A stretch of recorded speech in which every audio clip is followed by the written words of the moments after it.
لطاخا سیران تپل کولانه کو موسا آنتر د 20 ایلونا 1992 anda lehat bu kıştın Ulgunde Stilya'ya serbe nuseybina navçaya merdineva merasimen biranine apı Musa hatın darxıstan. Apı Musa'mız bu sokakta katledildi. Beştaran Kırnafil daninciye ku apı Musa hat bu kıştın u balekşandın ku bu kıştına Musa Anter mebest çaftarsandına civake buya. Le îro rojnamevan û medya Kurdî di şopa wî de xwegihandina asteka girîng.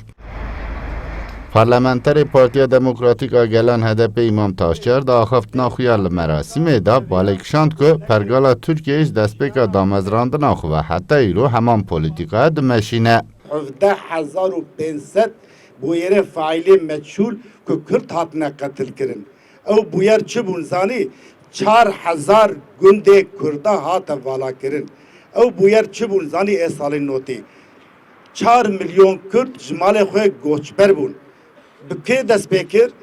Bi rastî em salên notî de not yekê de bi Rahmetî Vedat Aydin dest pê kir û bi AP Musa dest pê kir û heta îro jî berdewam e.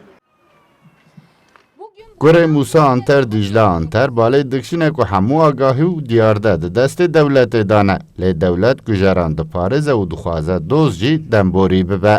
Anter tîne ziman ku heta ku encameka dadwerî pêk neyê ew dest ji doza xwe bernadin. Berîna 30 sal ez hema me her sal hatim vedirkê.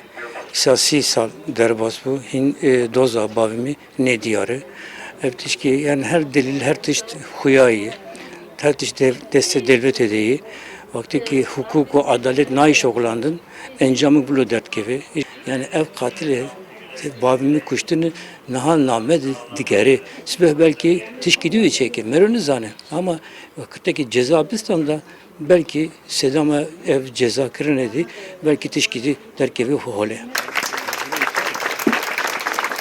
سی سال بره به پلانکی نهینی آپ موسا لوی دره به گلهکی هات کشتن جالی هزه تاری و جوی روژه و حتی ایرو همکارم بیجن شوپاوی بردوام دکه او داخوازی اکو او بویر بیرونی کرن کجری بین جزا کرن بردوامه سبیجی ده دوزاوی بیدیتن و داخوازی او اکو او دوز بیکو برسوچ بین جزا کرن نیگرتن صدق ارن Kürdistan 24 Diyarbakır.